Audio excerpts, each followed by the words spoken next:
का हो बतिया बुझ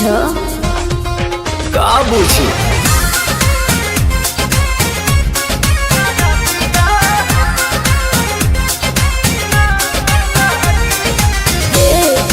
का हो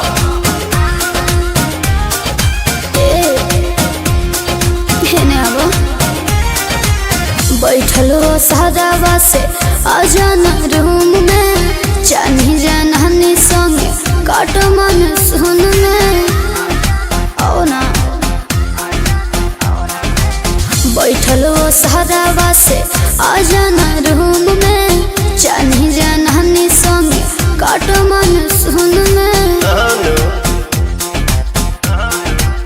हो चला कमर के भीतरे हमहू बानी हिटरे मजा तो के मिली जैसे आगी तो जब धन हो सारा दिया ना लागी मजा मिली तो हरा दिया ना लागी जब धन हो सारा दिया ना लागी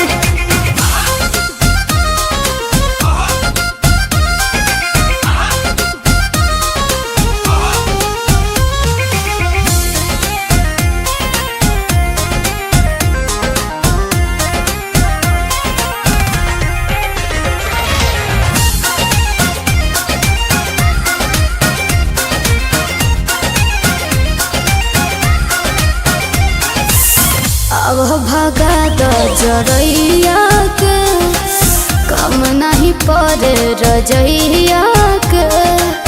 हवा पता भतर तू हम बन जाके बहिया तो नैया के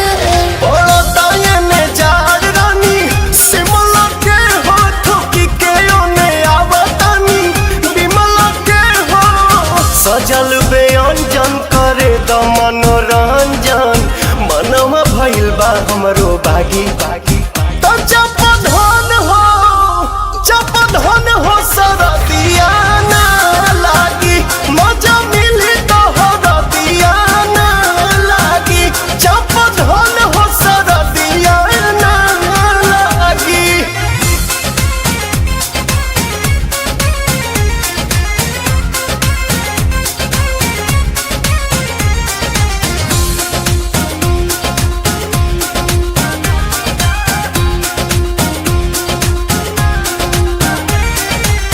मेहर के होके काहे का पता रहा देह कठुआइल खाली भापता रहा चूल्ही में नमना डाली तो पोता रहा बानी बोलावत तो सारा पता रहा खोली के होने फेंक देनी इनरिया जानू पलंगिए पहोइयो जे दिनरिया जानू पीला प्रेम रस गोरी कोरवे में कस गोरी कहबे नु भाग धनी जागी तो जब धन हो सारा दिया ना लागी मजा मिली तो हरा दिया ना लागी जब धन हो सारा दिया ना लागी शरत के दवाई तो मर्दे न होला।